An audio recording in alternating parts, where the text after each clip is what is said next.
Hey everybody, Aaron Cowan, Sage Dynamics. In this video, I'm going to shoot the FBI qualification course on a gun with no sights. This gun. You're probably already asking yourself, why? Well, I intend to prove 2 points with this video. Or at least cover 2 topics and demonstrate using the FBI qual kind of what I'm getting at with those 2 topics.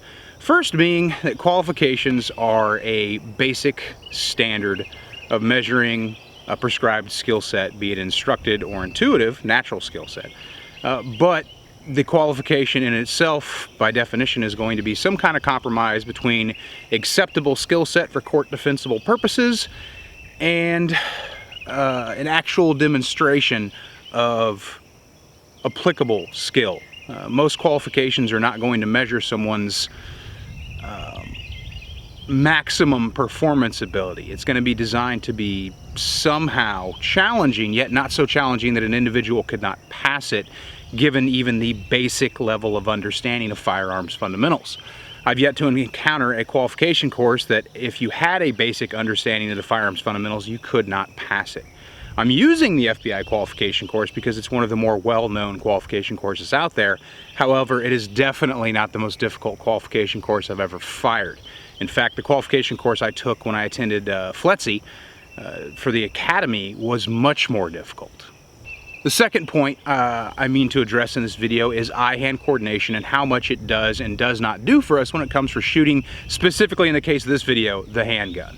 If you've been to a Sage Dynamics course, especially a handgun course, red dot or traditional iron sight defensive handgun course, or you've seen it pop up in some other videos occasionally, you're familiar with this gun. It's a Gen 4 Glock 17 slide with no sights on it, meaning I have no ability to aim the gun using a traditional aiming method. The only way I can aim it is using eye-hand coordination.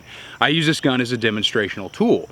I have to say right now, I do not advocate this as a method of carry, even though I am pretty accomplished, relatively speaking, in being able to shoot just using eye-hand coordination. That is in no way an endorsement for the idea of point shooting your way to success.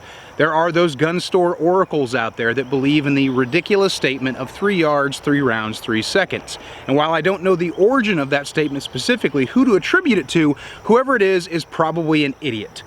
The basic line is that's a declarative statement trying to predict the future. And your gun store oracle saying, this is the situation I'm going to find myself in, this is the distance in which I'm going to have to shoot, and this is how much time I'm going to have to do it, or how long it's going to take for me to be successful with those 3 rounds.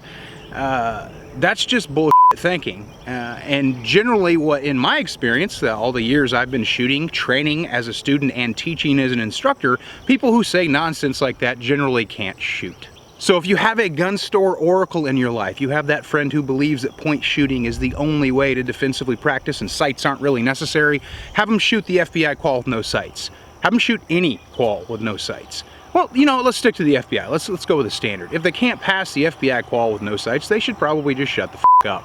Now that I've gotten that soapbox moments out of the way, how am I able to deliver accurate gunfire if I don't have sights? Traditionally, if we go back 550, maybe 500, maybe 450 years, depending on what historical text you quote. And believe me, I've done a lot of research into this to see when sights were actually added to guns. And it's somewhere in the period of the Ottoman Empire, and it's somehow sometimes attributed to the Janissaries.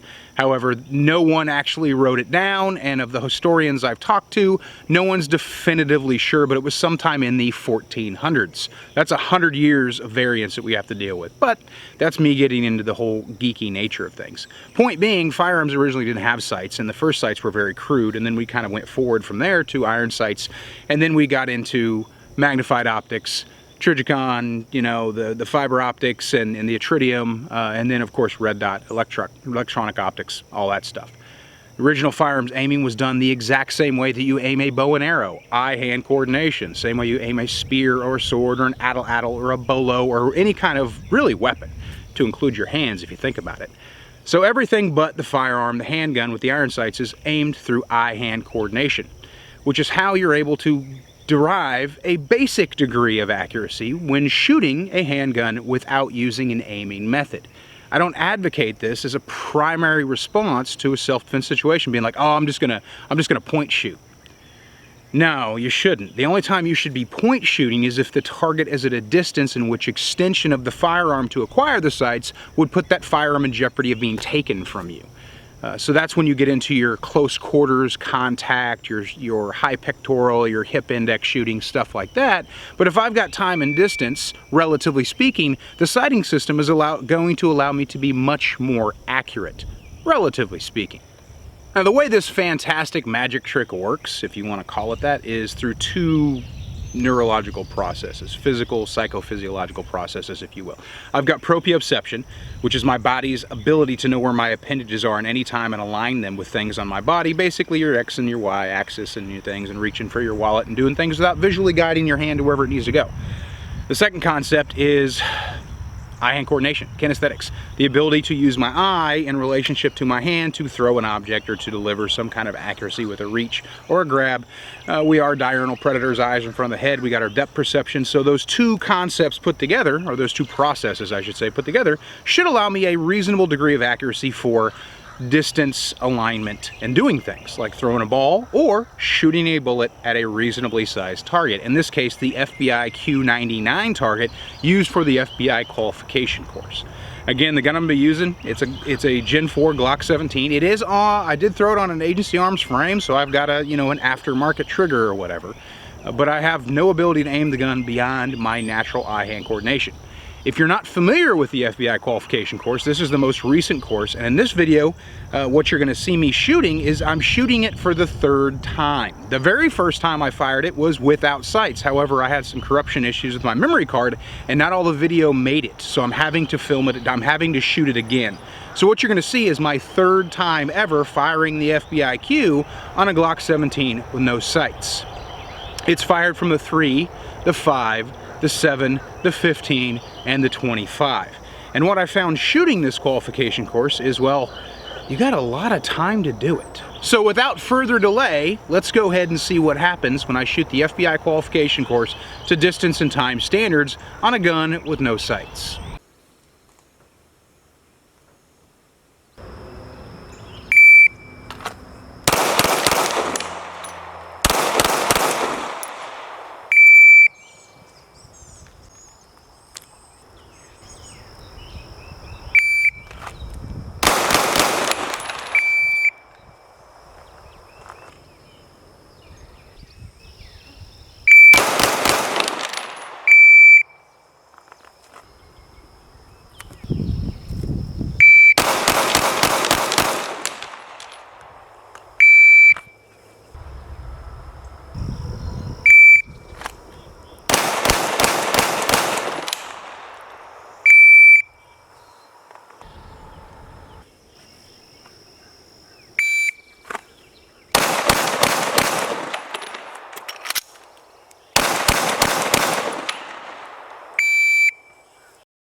Hell am I supposed to do with all this extra time?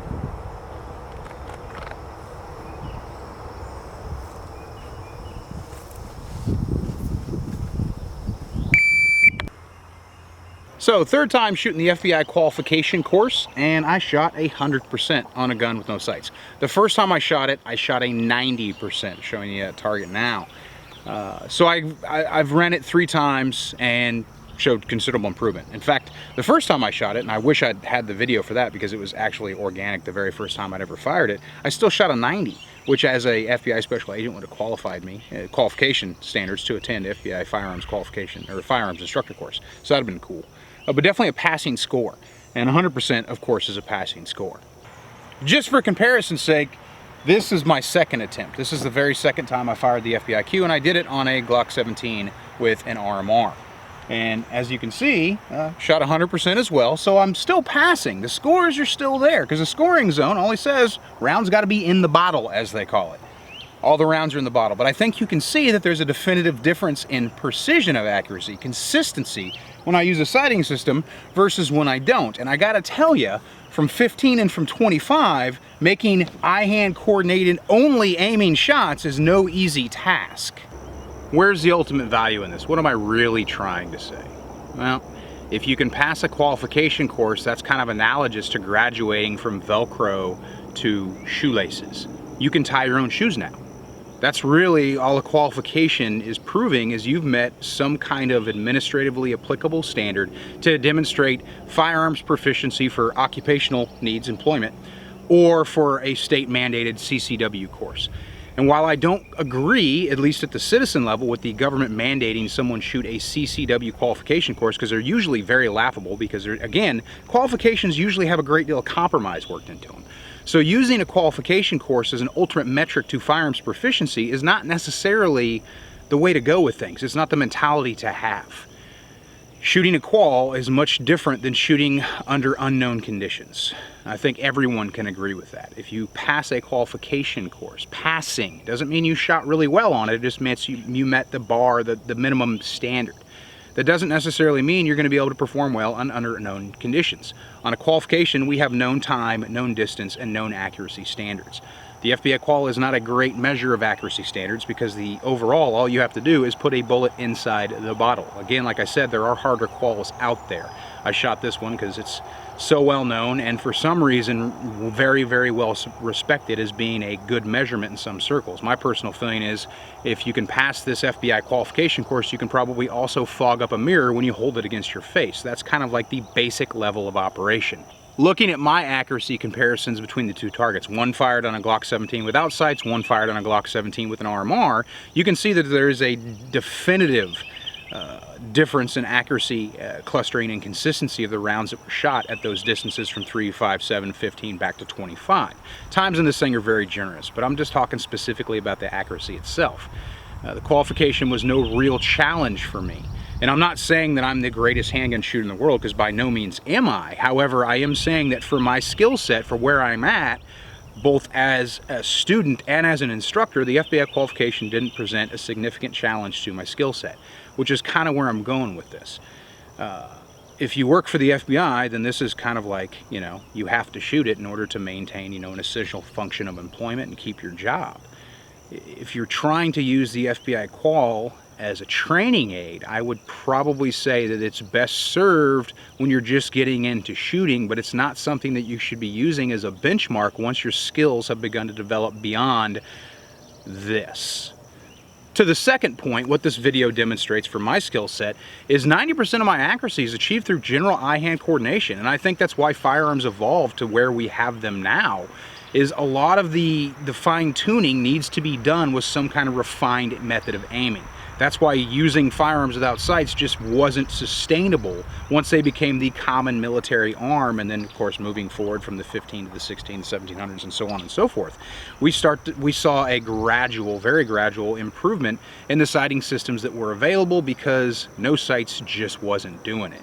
That doesn't mean that you cannot refine your eye-hand coordination to make you a better shooter, because if you look at the comparison between these two targets, my eye-hand coordination is getting me in a reasonable point of aim at the distances I fired. My sighting system on the second target, my RMR, my red dot, is allowing me to stay target focused like nature intended, but refine and deliver more consistent fire. In the grand scheme of things, this video may serve as nothing more than a curiosity for you, and that's fine. However, I think I've done the best that I could to make my points. You do need sights to shoot accurately. If you have someone in your life that argues the fact that they're going to point shoot their way out of a self-defense situation, they should be picking lottery numbers, because they can't necessarily define at which distances or under what conditions their self-defense shooting is going to occur. You should be capable of point shooting when you have to. It should not be something that you want to do, because all things considered, you can be way more accurate with even iron sights than you can with no sights at all. And this is coming from a guy who shoots pretty well using no sights whatsoever. It's a developed skill. Eye-hand coordination is a thing, however, it shouldn't be our primary method of aiming in any situation that doesn't absolutely demand it. I'm Eric Allen with Sage Dynamics. Train accordingly.